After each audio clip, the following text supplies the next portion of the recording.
WNYC Studios.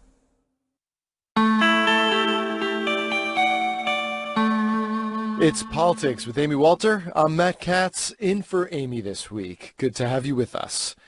As communities have started to assess what's wrong with policing, so have our lawmakers. This week, the Justice and Policing Act was introduced on Capitol Hill.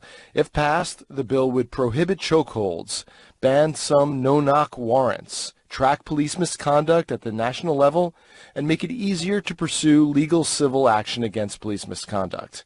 Congressman James Clyburn from South Carolina has spent his entire life fighting for civil rights.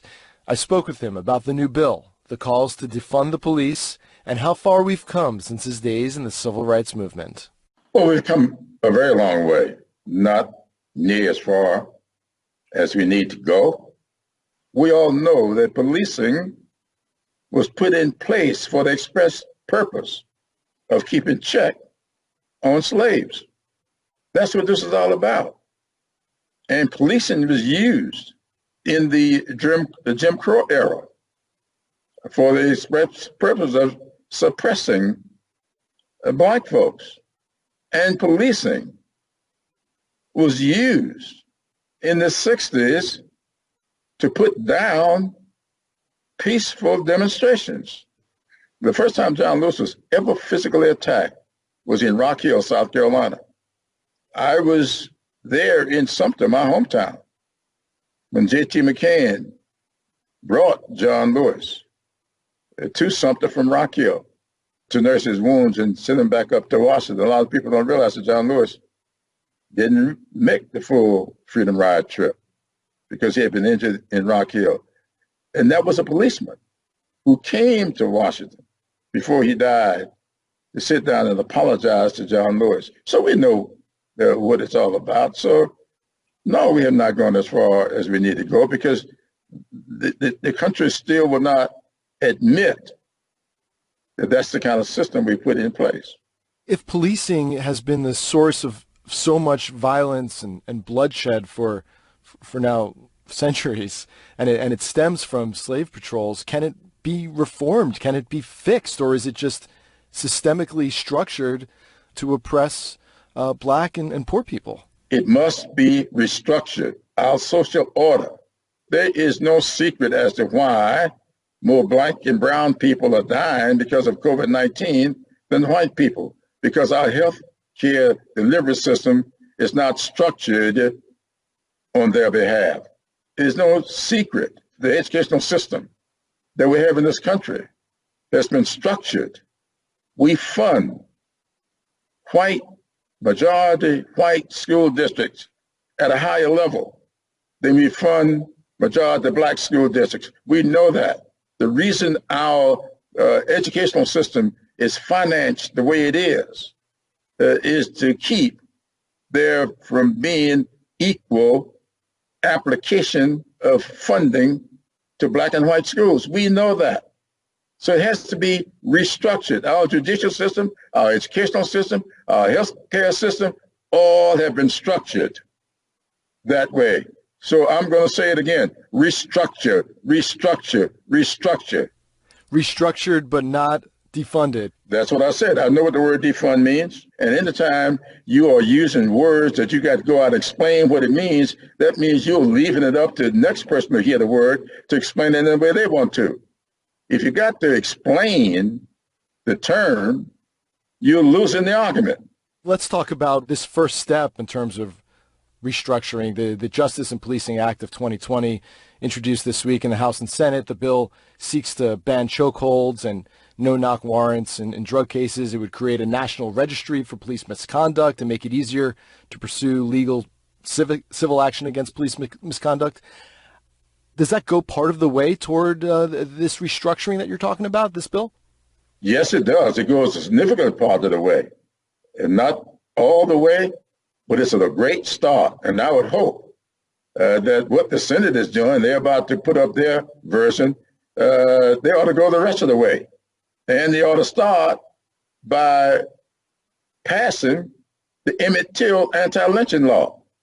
The Senate is stopping that law. We passed it in the House. What are the chances in the Senate, and then what about from the president? Do you have any idea if he's committed to making some sort of efforts in this regard? Unless there's going to be some significant public pressure, this president is dedicated not to maintaining the status quo. He is dedicated to turning the clock back. Retrogression on the social side of things is what this president is all about. You know, you have protesters out there who see, obviously, the president as an obstructionist when it comes to this issue, but they also think that the Democrats aren't going far enough. They say they're tired of hearing politicians talk about police reforms, and they say there's just a systemic issue here with policing. You spoke of it yourself, how police are descended from slave patrols, and more reforms, more implicit bias training and body cameras won't stop the bloodshed. What do you say to that? Let's try passing the law and see. Would that argument prevail as when we look back on the results of the Civil Rights Act of 1964?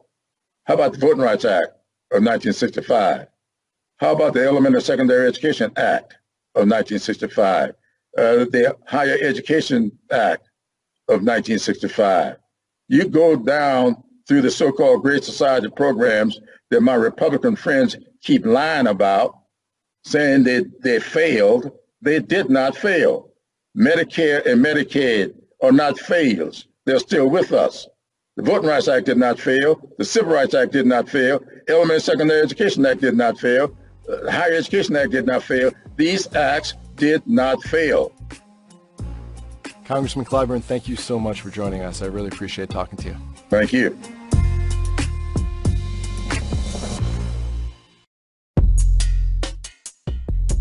When protesters took to the streets a few weeks ago, we heard chants like "Stop killing us," "Black Lives Matter," "Hold police accountable." Increasingly, the progressive policy prescription is to defund the police. While many high-ranking members of the Democratic Party don't support calls to defund the police entirely, the notion of some form of defunding is picking up traction. As the calls to defund and even abolish the police grow louder, I wanted to understand what a world without police might look like. So I sat down with Andrea Ritchie, a researcher at the Interrupting Criminalization Initiative, as well as Alex Vitale, professor of sociology at Brooklyn College. There's currently programs on the ground all across the country, real campaigns to intervene in local budget processes to shift specific resources from policing and jails and youth lockups over to community-identified social needs. But there is also a bigger vision out there. People want to live in a world where safety isn't provided by people with guns. And what about the idea of abolishing the police? What's the distinction there between abolition and defunding? I think abolition is a kind of overarching theoretical framework for how we approach the problems of policing in society. That framework says that policing are inherently a source of harm, and they have historically reproduced race and class inequalities, and therefore anytime we turn a problem over to the police to manage, we're validating and enacting that potential for violence and discrimination, so that it demands of us to always search for solutions to our problems that don't rely on that problematic institution. What happens if and when there are emergencies like a sexual assault or a robbery or a homicide, if we are working toward a place where police departments, as we know them, cease to exist? The system we have in place now doesn't prevent a lot of those harms. That's about police taking reports after harms have already been committed. And in many communities, there's so little trust between the public and the police that people don't even call the police in situations of violence and when they're in real danger. And we have to acknowledge that, because what people are demanding is not that we make people less safe, it's that we make people more safe, that we have specific, targeted, programmatic interventions that are going to be more successful at preventing harms and repairing those harms than just relying on armed police who come after the violence has already happened. Okay, let's get into some of the practicality behind some of this stuff in today's political environment. Andrea, recent polling from the Washington Post found that 69% of Americans found the killing of George Floyd represents a broader problem within law enforcement. That's up from 2014 when just 43% of people agreed with that premise. What does that jump indicate to you about the appetite for more radical approaches to police accountability today? People are saying this is the time for solutions of the future, which require us to really build a world where an allegation of a forged $20 bill cannot lead you to be suffocated to death on camera. And people want to build a world where the war on drugs can't result in a black woman being killed in her home in her sleep. And that is what's motivating people's demands around defund the police right now. And people are particularly motivated in that respect because we are in the middle both of a pandemic that has revealed how structural inequalities affecting Black and other communities, including Native communities, are literally deadly on now a mass scale, and that police violence also continues to be deadly on a mass scale, and that we're facing an economic crisis in which programs we need to survive the pandemic are being slashed while the budgets of the people who are perpetrating this deadly violence against Black communities in the middle of a pandemic that's killing so many of us are not being touched. Andrea, you're someone who's worked as a police misconduct attorney. Can you tell us why activists have moved away from calling for police reform? What have people seen in their lived experiences that have made them believe that the ideas of police reform, as we've traditionally known them, just don't work, and they're now calling for defunding the police?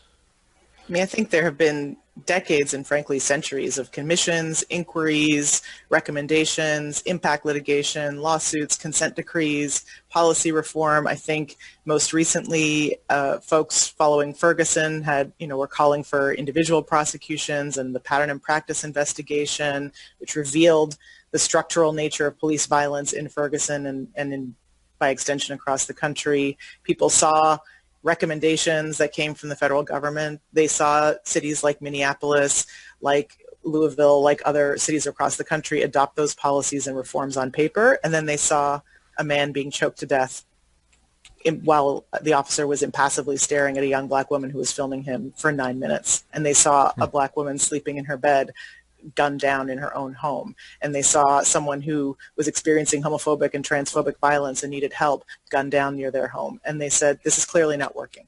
And I think as someone who sued the police in New York City for 15 years and around the country and engaged in impact litigation, I came to the same conclusion. Nothing I was doing, and I'd certainly engaged in police reform efforts at the local, state, and federal level and supported groups around the country in trying to change policy and trying to shift funding on the federal government to get some accountability through that. And I saw that it changed nothing about the problems and experiences that people were bringing to me as clients or that communities were organizing around.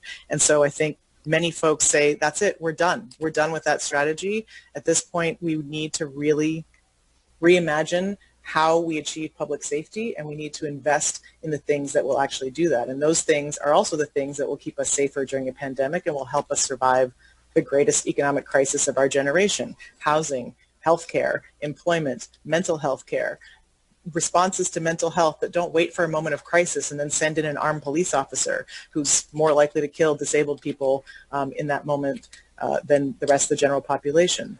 Alex, I'm curious to talk more about how to sell this politically. You have the president who can take the words, the phrase, defund the police, and then use them to attack Democrats and progressives as being soft on crime. Democrats themselves are wary of using that phrase. Many of them are. Law and order has always been such a potent political argument in this country, and it's helped scores of politicians win elections. How can you counter that? Well, first of all, policing is primarily a local issue. And I agree, we're not going to solve this problem right now in Washington. Since the killing of Floyd in Minneapolis, we've seen a huge explosion in the number of people supporting these movements. Public budget hearings lasting through the night and into the next morning in places like Nashville, Tennessee, and Northampton, Massachusetts. And we've seen local officials beginning to respond, not adequately, but at least beginning to show what this might look like. Mayors in Los Angeles and Minneapolis and New York and San Francisco agreeing that police budgets are too large and that we need to shift some of those resources to community-identified needs. I will say, though, on the federal level, there seems to be a disconnect between that kind of thinking and what activists and protesters are arguing on the street, and then what the leadership within the Democratic Party is saying. I spoke with Congressman Clyburn on the show about the Justice and Policing Act, and he said he was just against the idea of defunding the police. And he said it was just a slogan that would have to be explained to voters. He likes the idea of, quote, restructuring the police departments instead. Alex, what would you say to Congressman Clyburn? Isn't he and those National Democrats, don't they represent a significant hurdle for this movement? You know, I'm not wedded to any particular slogan or two-word description of this movement. You know, defund the police kind of emerged organically as something that could go on a cardboard sign or a hashtag. But this movement is clear about what it wants. It wants the redirection of resources from criminalization to community empowerment, health, and safety. And so we don't need Congress to pass a defund the police bill. We need Congress to quit subsidizing local police, to dial back the drug war, to get rid of SESTA FOSTA that criminalizes sex work, and to put new resources into bringing counselors and social workers back into our schools, to creating high-quality medically based drug treatment programs to help combat the opioid crisis. These are things Congress could do right away without having to get caught up in the language of defund the police. Andrea, are you concerned about the Democratic establishment at large that doesn't seem moved by this idea of defunding the police? Joe Biden, the presumptive Democratic nominee, says he will not support calls to defund the police. I'm wondering, the same question I asked Alex, where does this leave this movement and then the police abolition movement at large if national Democrats who are in power are so staunchly against it? I think that definitely there are significant portions of the Democratic leadership that are completely out of step with what people on the ground are demanding and, frankly, what's needed to meet this moment and to honor the lives of George Floyd, Breonna Taylor, Tony McDade, and so many more people who have been killed or harmed by police. And again, this is not the time for solutions of the past which have failed us. This is the time for solutions of the future, where we are going to build a world premised on genuine safety and accountability and sustainability and thriving for our communities, and particularly for Black and Brown communities.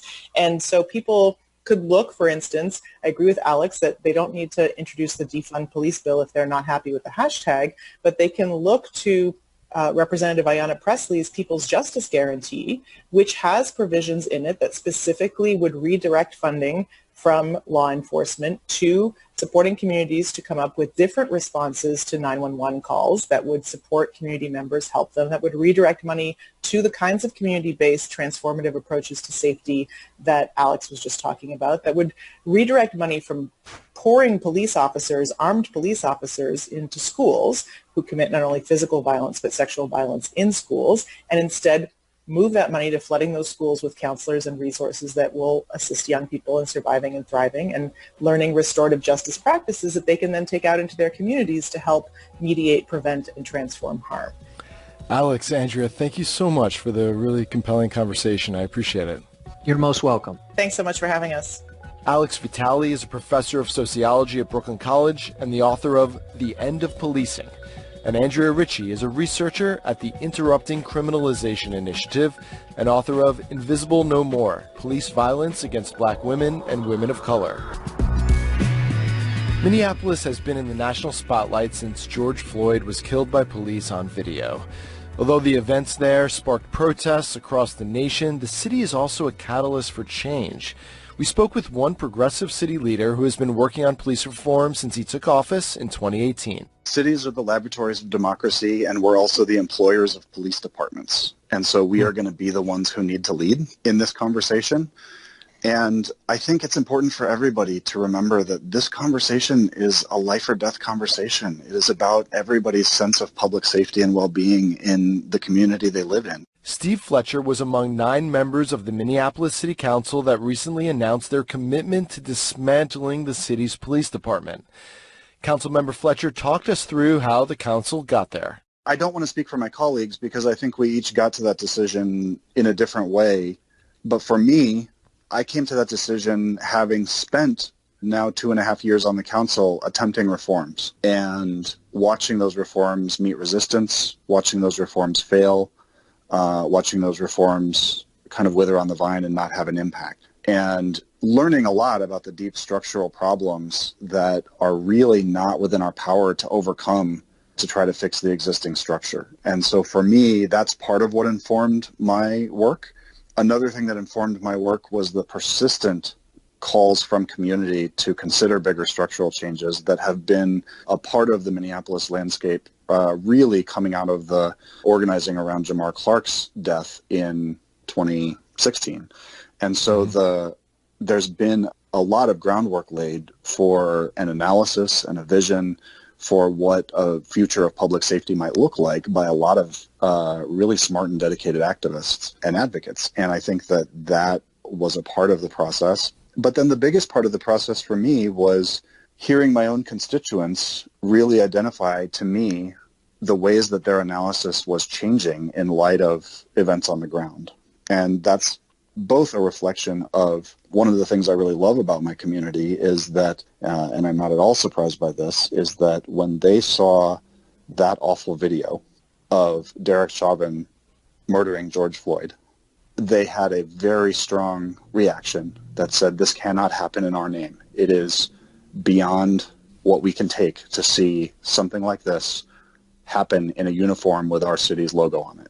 But even more than that, when we saw the escalations, when we saw the opportunity that our police department had to distance themselves from that video, to be a de-escalating force, to try to make peace, to try to assert a different set of values, that opportunity was met instead by really closing the ranks and defending their precincts fairly aggressively in a way that escalated protests into something that felt more like a battle with tear gas and rubber bullets. And we spent a week not feeling protected, first of all, because really we saw the precinct building itself being the only thing being protected in our community. But also, we got this awful sense that this wasn't just a few officers, that there was a willingness to be defensive of and complicit in that kind of violence by not everybody. I think there are actually some genuinely good people who intended to embark on a career of civil service who will get lost in all of this. But it didn't feel to any of us like it's just a few bad apples anymore, right? And I think that's the story that many of us try to tell ourselves. So what's next then? Where do you go from here with this proposal? So this is where we really go back to community. There's an uneasiness anytime you roll out a vision where people say, oh my God, you don't have a plan. But if we had come to people with a plan, it would have been really doing to people rather than with people. And what really is going to work for any kind of a community safety strategy is going to be deep engagement so that our whole community is bought into a vision of what makes them feel safe, what makes them feel supported, and what makes them feel like their values are being represented in our city's work. And that is not going to be a short process. So we're going to be working in parallel to make sure that in the meantime, 911 calls are being answered, to make sure that we have a response to people's immediate safety needs as we begin the process of redesigning what public safety looks like and creating an entirely separate public safety infrastructure for our city. Is what you're proposing what some more radical activists may call police abolition? You know, I think we will probably end up in a tough conversation with some folks who are pure abolitionists. Because I think that if we were, as we have these community conversations about our city, I think the question that's going to come up for people is there are a lot of guns in our community. What do we do about, you can look to models in other countries where police forces generally don't have guns or use weapons in a serious way, but they also don't have a lot of weapons out in their community. And so we do have to have some ability to respond to the imminent threat of violence. I think that's one of the things that we're going to hear makes people feel safe. I do think that we don't need to lead with that. I think that a majority of our interactions, and certainly all of our maybe self-directed interactions, city-initiated interactions, could be people who aren't leading with guns and a badge. Your mayor, Jacob Frey, said recently that he does not support abolishing the Minneapolis Police Department, and at a protest he said he didn't even want to defund the police. He got booed off the street. What kind of conversations are you having with the mayor about this framework moving forward? I think we're in a place where there's a lot that we agree on, but there's also a lot we disagree on. I think that he fundamentally, seems to not want to go the route that we declared our intention to go, and that there's going to be debate and disagreement. And I think that's okay. I think it's important for us to have this discussion out in the open and recognize that, people have different approaches to it. In a piece you published in Time, you talked about how your attempts at police reform in the first 2 years you were in office were met with institutional resistance. Who's resisting these changes institutionally?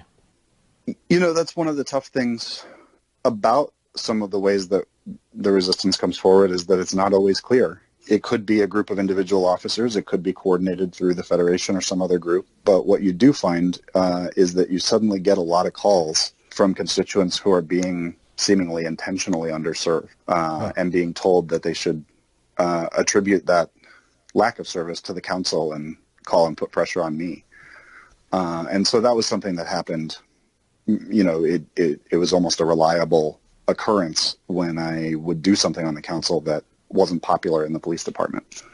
And this is going much further than reform proposals from the past. So are you worried about retribution from the police against your constituents with this new proposal that you have out there? Sure. And I think that the fact that the threat of that has been part of what's shaping public safety policy is one of the things that we have to finally stand up to. I think about how toxic that is, that you're even asking that question, that we're having a conversation about, are you worried about engaging in a democratic process of public engagement around a vision for public safety because city employees might retaliate against your constituents? That sounds like something that we have to do something about. Well, Councilmember, we will be watching Minneapolis to see what happens. Councilmember Fletcher, thank you so much for joining us on Takeaway. My pleasure. Thanks for having me. Steve Fletcher is a member of City Council in Minneapolis.